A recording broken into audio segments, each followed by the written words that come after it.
So, again, good morning Kinakabahan ako eh. And then, anyway, what do you want to change or improve this year? So, what are the plans you have in mind? Or do you have aspiration? Or do you have New Year's resolution? Ako, meron akong New Year's resolution pero hindi ko na-reveal. Kasi alam ko na kung, alam niyo na kung ano yun. You know, to be fit. Anyway, maybe some of you wrote down your plans. Meron kayong goals. What you want to achieve this year. Or maybe others don't have plans, any plans because they are not move yet. Kundi pa move on sa pangyayari noong 2024 maybe because of pain, because of struggles, because of heartbreak, so haven't moved on yet. So this morning, the Lord is reminding us and sharing 4 wonderful plans meant for all of us. So are you ready? Okay. So before that, let us pray. So Heavenly Father, once again, we thank you for this time, for this day. And I pray, O God, as you reveal your plan for us, Panginoon, we will accept it full-heartedly. Because we know that your plan is better than any of us. We give all the glory and honor to you in Jesus' name. Amen. So again, good morning.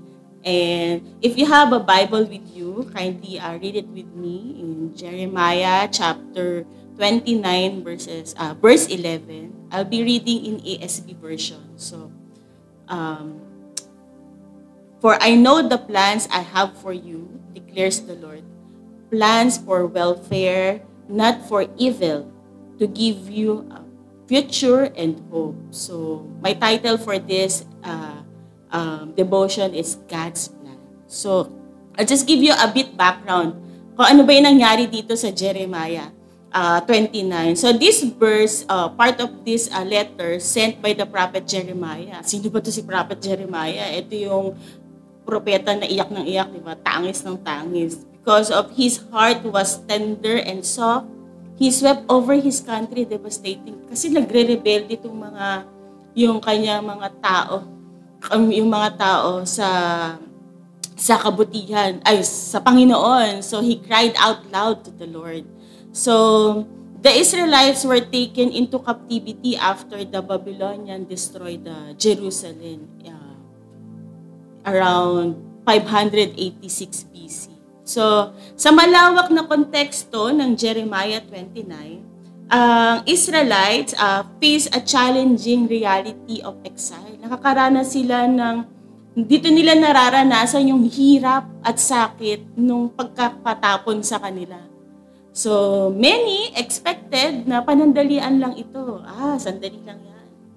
Pero, some false prophet claiming that God would restore them to their homeland. However, through this letter inspired by God, Jeremiah revealed the different plan of God. Their exile would last 70 long years. So, isipin mo na lang, di ba? 70 years, nandun ka sa paghihirap na ito. But in the midst of difficult message, God assured them His ultimate plan. After 70 years, He will fulfill His promise to return to their land, offering a future of hope and restoration. So this statement emphasizes God's faithfulness even in times of waiting and suffering.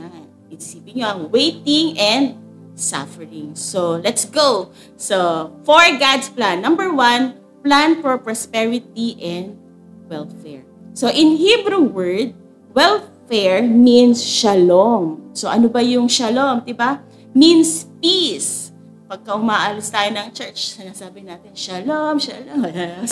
So peace, completeness, safety, and well-being. Kapayapaan at kaligtasan. So God's plan for His people is not merely to survive or to endure the hardship, but to experience His full provision and peace. Di lang yung buong-buong pagpapala at biyaya ang ibinibigay sa kanila ng Panginoon, ganun din yung kapayapaan.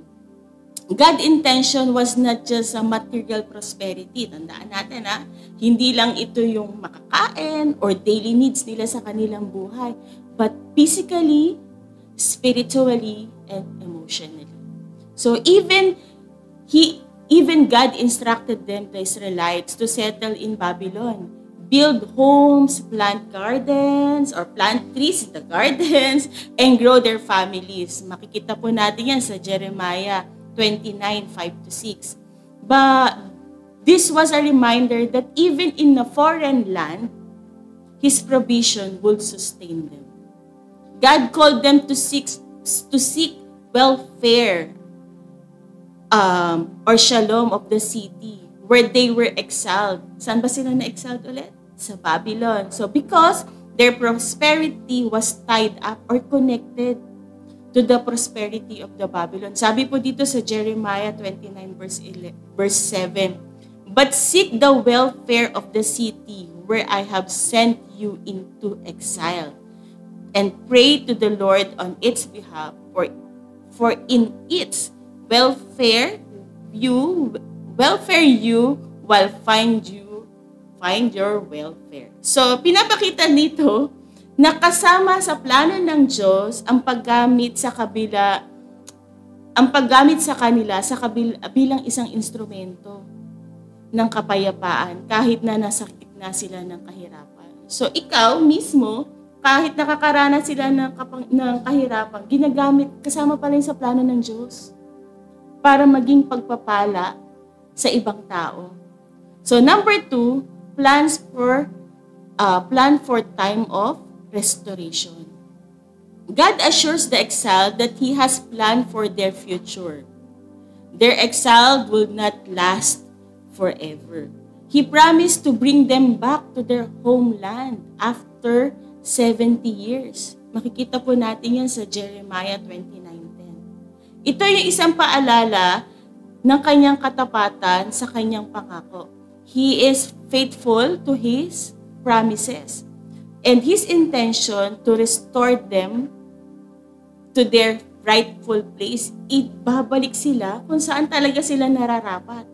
Not only physical restoration, but a renewed relationship with God as they seek Him with all their hearts.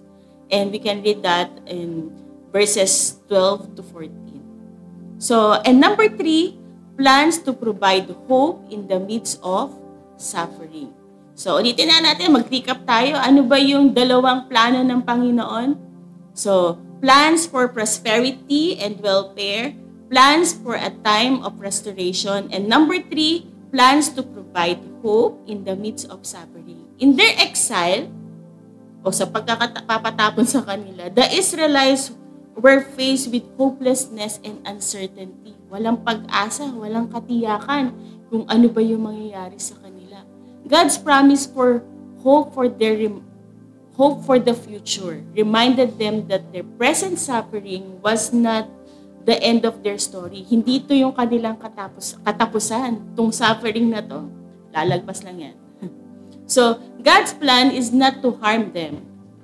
Although their exile is the result of judgment, God ultimately brings them to the place of restoration and goodness. It assures them that their suffering is not without a purpose. Walang layunin. Kumbaga, napagtripan lang ng Panginoon kaya sila nandoon. No, hindi ganon. God allow it to happen dahil merong greater blessing, merong greater promise ang Panginoon sa kanila. Our hope should be anchored in God's unchanging nature. His unwavering plan for us is unwavering plan of God is to redeem the redemption of His people. Ang ating pag-asa kailangan, sabi ko nga kanina, nakaangkla sa pangako ng Panginoon na hindi nagbabagong katangian ng Diyos. Amen po ba? So, number 4 and lastly, plans to fulfill His greater purpose. Through the exile sa pagpapatapon, God purify His people. Amen? teaches them to rely on Him and cleanse the idolatry, the disobedience from their hearts. So His plan is not only for personal benefit, but also for the fulfillment of His divine purpose in history. Amen? In history, not just for the present, but for the history, but for the future. So God's plans are aimed at bringing home to His people. Kahit na sa sitwasyong tila napakadilim at di na natin makita yung pag-asa, yung liwanag ng pag-asa, ang Diyos ay nangangako ng isang hinaharap ng puno ng pag-asa. A brighter future ahead of us. His assurance is not vague, hindi malabo, but a concrete promise of eternal restoration and blessing based on God's faithfulness. So, in conclusion, perhaps some of you, even I actually, as 2024 comes to a close, are still facing many challenges. Actually, a while ago lang, someone texted for Shad's confinement or for Shad's, what do you call this, schedule for his treatment. So, hindi natatapos ang problema. Hindi natatapos ang pain. There are so many lingering questions about life. Saan ba akong dadali ng buhay na to? But this verse clearly shows that God assures us His plan. Amen? Hindi malabo ang plano ng Panginoon. Maybe for us, Lord, parang wala naman ako nakikitang magandang resulta dito. No. What we need to do is allow God to fulfill His plan in our lives and place our complete trust and put our hope in Him. Because each one of us has a divine blueprint of our lives. Amen? Not only now, but also in the future. Because God knows the plan He has specifically for you. Only for you. A plan for your well-being and welfare. Not to harm you. Hindi para saktan ka o parusahan ka. A plan for a brighter future with a greater purpose. So let's keep going. Let's God do His work. Amen. So I believe there's a word from the Lord give us assurance na nag-uumpisa pa lang ako mga anak. So let's give the full trust to the Lord this 2025 forward. Amen. So let's pray. Heavenly Father, once again we thank you for this great assurance that you have been given us, Panginoon. Salamat dahil alam namin, Panginoon, na kung sino yung humahawak sa amin, yung nagdedirekta, kung saan kami lumalakad na dadaan, aming Ama. Lord, dalangin ko po, Panginoon, dalangin namin, Diyos, na nayakapin niyo po kami, Panginoon, in times of hardship, in times of pain, Panginoon, na ma-remind niyo kami palagi, O God, na merong isang Diyos na hindi kami iiwan, na merong isang Diyos na napakalawak ng kanyang plano para sa aming buhay. Dalangin ko po, Panginoon, na kung sino man, Panginoon, yung naaabot, Panginoon, ng mensaheng ito. Maybe some of them are being desperate, devastated of their situation. Na matagpuan nila, Panginoon, yung kapayapaan na nagmumula sa inyo. Masumpungan po nila yung joy na nanggagaling lamang sa iyo, Panginoon. And hindi namin hawak ang hinaharap, kundi ito ay nakaayon lahat, Panginoon, sa inyong plano. Muli, Panginoon, binibigay namin lahat ng masasalamat, pagdakila sa Diyos na hindi nagbabago mula noon at magpakailanman. Ito po ang aming samot dalangin sa pangalan ni Jesus. Amen. Bye! Thank you so much for joining us in today's online devotion. We truly appreciate you taking the time to connect with us as we grow in faith together. As we walk in obedience to God's calling, we will continue to share His love and spread His gospel.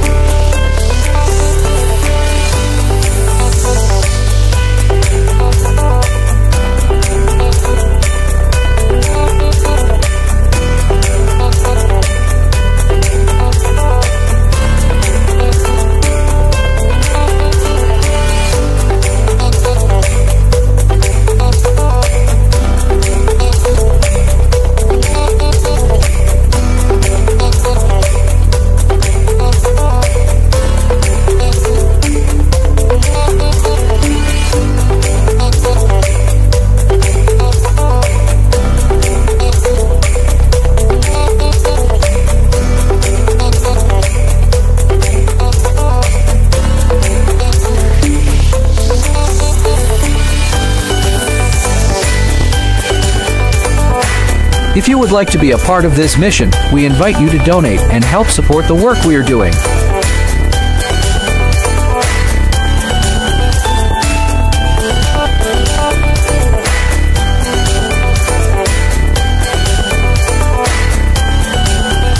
Thank you again for your time, your prayers, and your support.